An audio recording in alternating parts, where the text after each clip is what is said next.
Far from All right, we are at the IHSBCA conference, joined with Coach Kevin Campbell with OPRF. We're giving Drew a little break here, so it's going to be just me and Tyler. Coach, thanks for hopping on. Yeah, thanks for having me. Yeah, Appreciate so me and you have some history. You were actually my coach for a little bit in college. That's how I want to start this off. I want to know, how similar is it, or different, coaching us college kids in the summer with the Joliet Dirtbags compared to high school? Completely different age. Kind of probably a different responsibility too, I would think. Yeah. So just talk me through that a little bit. Well, the first thing is the guys in the college, like how we ran the summer compared to like the Northwoods, which is, 72 games in 74 days? Yeah, something like that. Yeah. Did it once or twice. Ours so. was a little bit more laid back, and we wanted to give you guys like that comfort at home and being able to see how you guys interacted with each other, especially it being like all local guys. And then also like still getting in the work, but not having that every single day schedule has really helped me kind of like get in, I guess, to like what a high school program is going to be a little bit more like, right? But I would think the biggest thing that's helped me is seeing the issues that you guys got from day one being on campus, whether it be Lewis, South Carolina, Joliet Junior College, whatever it is, and any problems or success that you guys had, and taking those and then now being able to apply it to our high school kids. Mm-hmm. So when they ask me questions about recruiting or what is college like, I'm not just using just my experiences. I'm getting a chance to use all of your guys' experiences as well. Gotcha. That's good information. So now let's go into your high school team now. Okay. That's where you're at right now. So talk me through. Are you guys? Let's see your top seniors. You got a really strong senior class, and those 2025s. They've been with you for a while now. With Ethan Moore, Brady Green, Timmy Lurk. Did anyone graduate that you're really missing? Like, is there a spot you're really trying to replace, or you feel like there's definitely going to be some moving pieces there? Yeah, I mean, there's a couple guys, obviously every senior that graduated last year brought something big to our team. Mm-hmm. There's no doubt about it. It was a great senior class. But like Mason Phillips is a 4-year starter in center for us. Yeah. And maybe he didn't have statistically the best 4 years that we thought he was going to have. His leadership, I've never seen anything like that before. So those are going to be huge shoes to fill moving forward. Mm-hmm. Wilson Cruz, lefty, went to Xavier. That's a big arm that we lost. Kind of two names on the mound that we're also going to be looking to really replace. Cole Benson, his junior year, I think he was 5-0 or 6-0. Last year he was 3-3, but he had a 1.01 ERA. Yeah.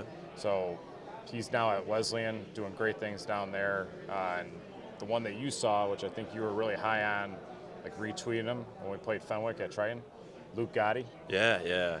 Guy that was kind of like our go-to. Oh, that little bulldog. Guy. That little bulldog, yeah. Bullpen guy for the longest time, and then finally got 2 starts at the end. So a guy like that where we can just kind of call upon him and know that he's going to be there for us at any moment, that's going to be huge shoes to fill. Did he go anywhere? Did Gotti go anywhere?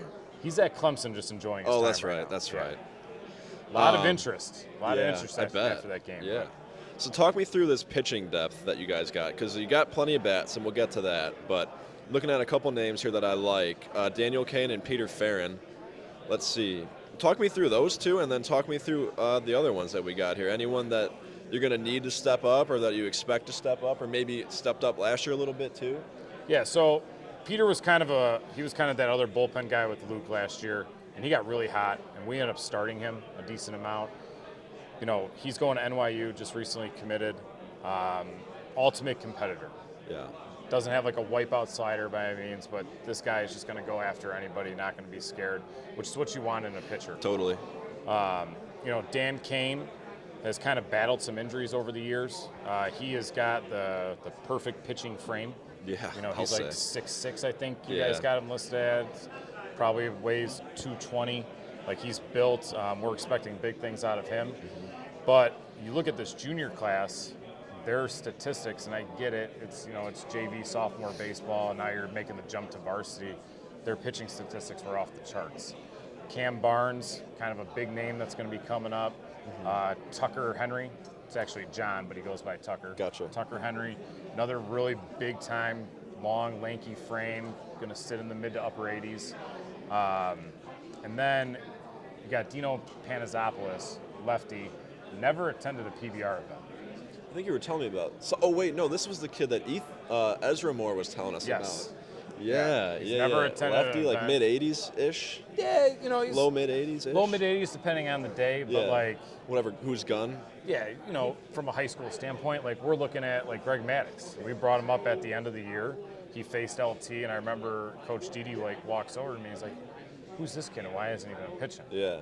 And I'm like, Kev, we had no idea that it was going to be this good. Yeah. So he's That's a guy nice that, surprise. Yeah. So we're really going to be relying on him a lot. And then there's another guy, and all my dads that are listening to this podcast, Adam Dominowski.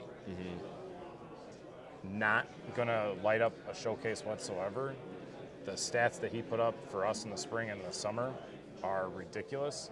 He just gets out, strikes people out, and pounds the zone. I think he had a 3-game stretch for Strikes Baseball Club where he had like 85% thrown strikes through like 6 innings apiece.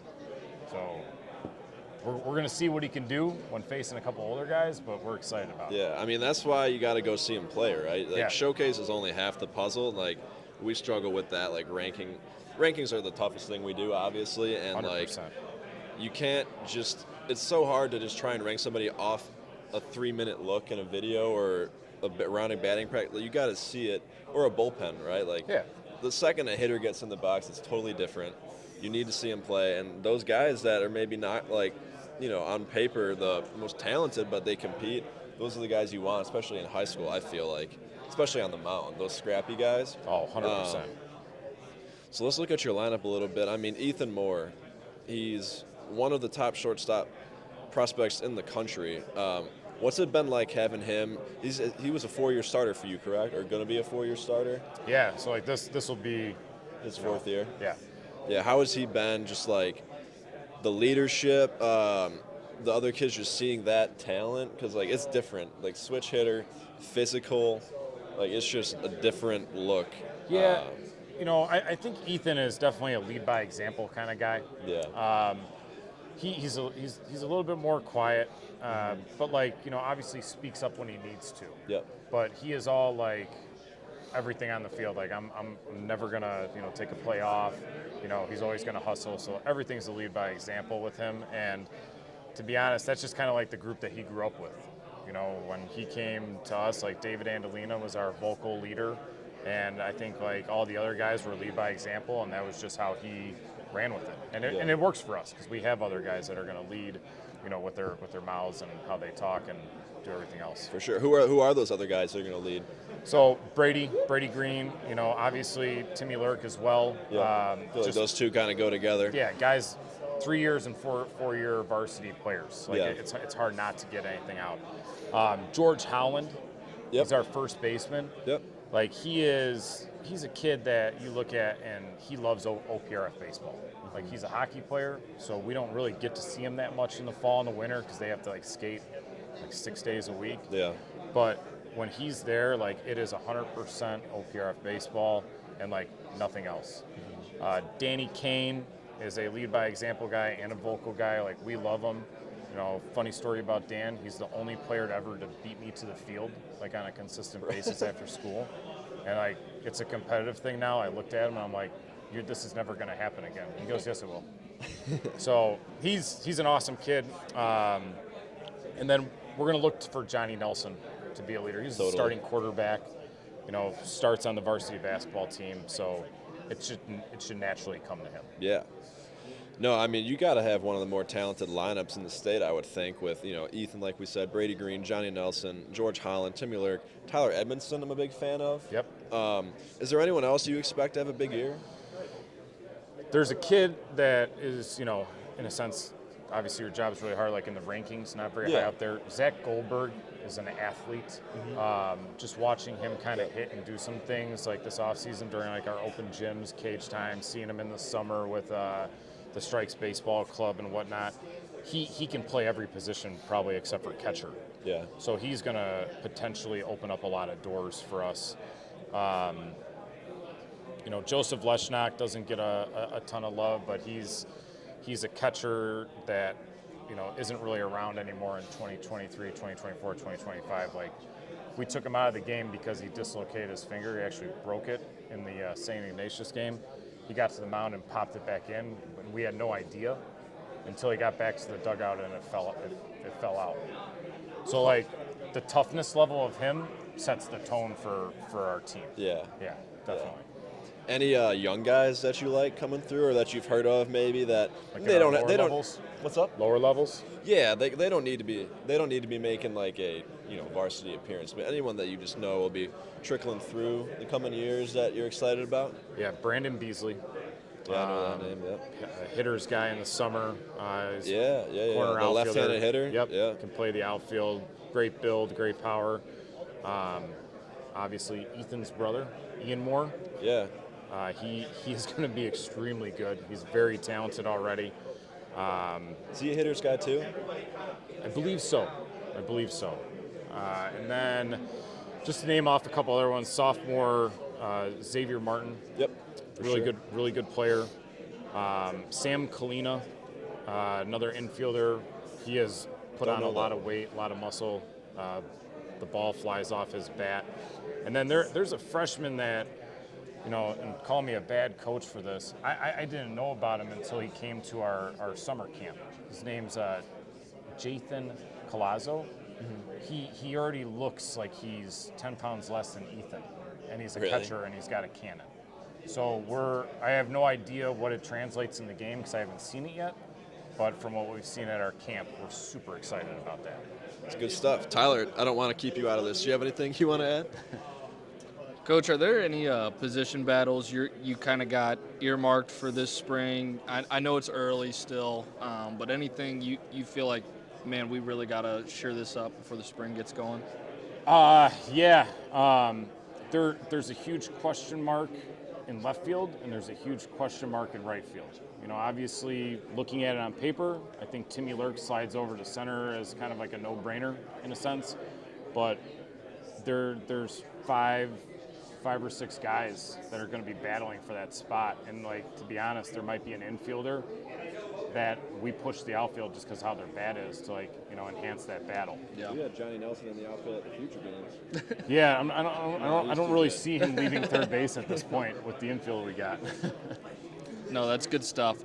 My last thing, just looking at your schedule for 2025, are there any out of conference matchups you're personally really excited for? Anything you're like, hey, if the Prep Baseball Illinois guys are going to come out, this is a game they need to come see? Yeah, I mean, the first one, you got to experience it last year, Pete. We do something really special with Fenwick. We both have nice fields, but it's not big enough to kind of hold the rivalry. So we rent out Triton, and we turn into a whole college game day experience. BP for both teams on the field and whatnot. They got a couple guys that are really high ranked with you. I think the kid's Johnson, the outfielder. Is that it? Oh, Josh Morgan. Morgan. Yeah. He's a really, really good ball player. I know that football player too. Yeah, really high level. From our sophomore coaches, they said they had some guys coming up. So, we're really excited about that, and it's like a Cubs Sox thing. Yeah. One team can be awful, and that game's going to be great either way, right? Yeah, sure. Yeah. I mean, honestly, aside from the city championship game at Wrigley that I went to, that was probably my favorite game. Awesome. Honestly, doing something right. It was up there. Just the fans, it was getting rowdy. There was a lot of passion, and it was a really good game too. Coach, two guys that we already kind of mentioned that I want to bring up again: Brady Green and Timmy Lurk, two uncommitted players, both Division I talents. Is there anything else about their game, just aside from the pure talent that they have, that you think makes them, someone that a coach should get on as fast as possible? Because really, they should not be on the market for much longer, I would think. Right. So, I mean, they're locker room guys. Yeah. They're guys that you want in your facilities at all times. The work ethic that they have is unbelievable. We had an open gym a couple nights ago. Those guys were there. They stayed later than the time that we had scheduled. Then when I was leaving, they were both like, "Hey, we're going to the gym." It's just the work ethic never stops with those guys. And Brady is he's a very physically fit kid. I think that Timmy is also very physically fit, but I think both of them, like in a weight room, they're only going to explode. Well, Coach, I don't have anything else. Tyler, did you? Sweet. Well, I appreciate you coming on, No, Coach. I love the podcast. Always you guys a get me pleasure. through my 40-mile ride every day to work Thank you. on Wednesday and Thursday. Appreciate that. Thanks. Thanks, Coach. Yep.